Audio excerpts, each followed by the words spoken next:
My daughter's car exploded in flames right there in our driveway while she was inside the house pregnant and screaming. And do you know what the HOA president did?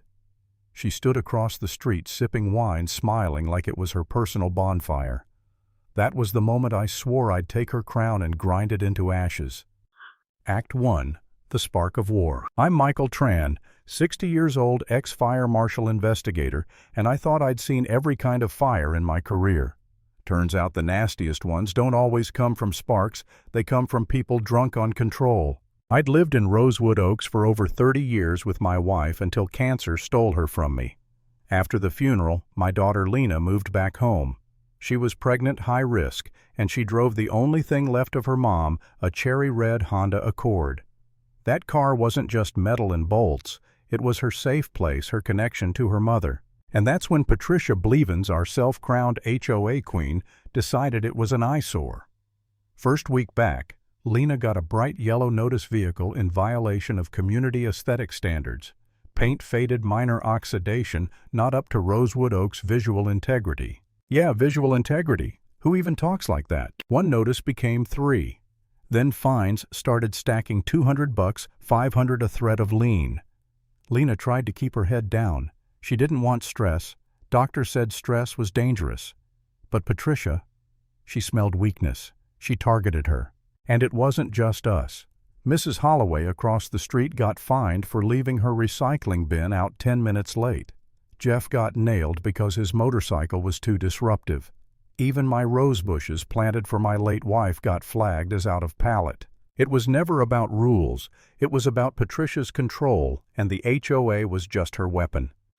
Act 2. The escalation and the breaking point. Then came the night that changed everything. I was in the garage when the sound hit first, a muffled boom. By the time I ran outside, Lena's Accord was already engulfed. Flames roared up the hood tires, exploding like gunshots. And across the street, Patricia, silk cardigan, glass of wine, watching it burn like she was admiring a fire pit. I saw the accelerant trail under the wheel. That wasn't a short circuit. That was gasoline. Hatred poured from a can. Lena screamed from inside, clutching her stomach. I had to pull her back before the smoke got to her. She collapsed into my arms, sobbing, shaking, whispering, "Mom's car. It's gone."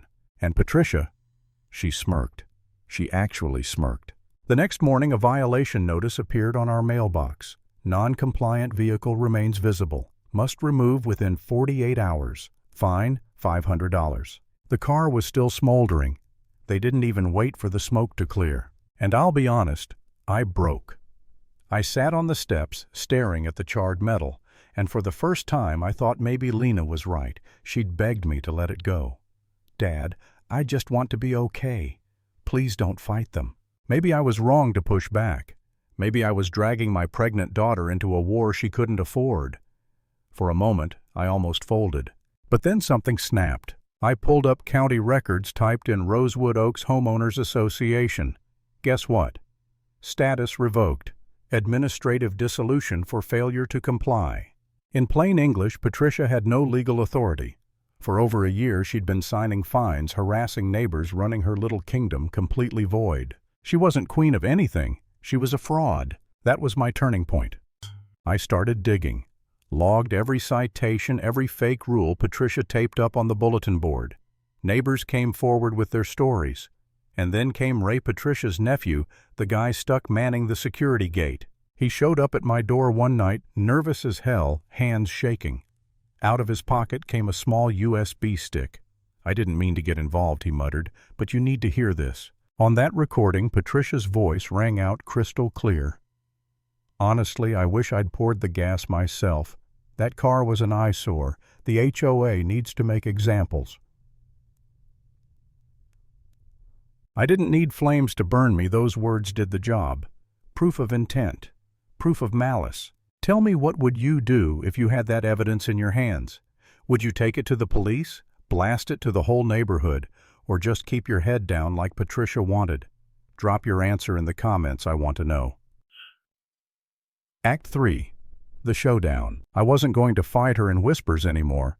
I was going to burn her throne down legally, publicly, completely. I prepared like I was back on the job.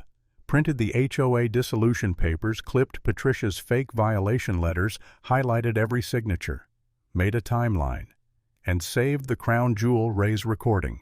The next HOA meeting was set for Sunday evening. Patricia strutted into the clubhouse like a judge about to hand out sentences. But the room was packed, neighbors shoulder-to-shoulder, eyes locked on me. She started tonight's agenda, landscaping compliance holiday decoration guidelines. I stood. Point of order. Quorum objection takes precedence. Her smile faltered. You'll have your time when the floor opens. No, you'll listen now. I clicked the projector. Slide 1, HOA filing status revoked. Gasps filled the room. I said, every fine, every notice issued in the past 13 months legally meaningless. Slide 2. Patricia's signature on half a dozen violation letters. These aren't just void, they're fraudulent. Slide 3, a photo of Lena's burned-out Accord. This was my daughter's car, my late wife's car. Destroyed. Then the last slide, an audio waveform. I hit play. Patricia's voice filled the room. They'll think it was just bad wiring. That old car was an eyesore anyway. I'm glad it's gone. We needed to send a message. The silence was suffocating. Then boots echoed down the aisle. Officer Gaines, fire marshal gear on, stepped forward. This investigation is reopened. Any attempt to remove the vehicle will be treated as destruction of evidence. Miss Blevins, you'll need to come with me. Patricia's face drained white. She looked around desperate, searching for support. But not one neighbor stood.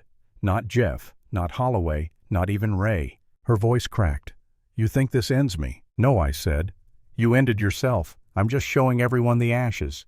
Gaines escorted her out. The doors closed. And for the first time in years, the room felt awake.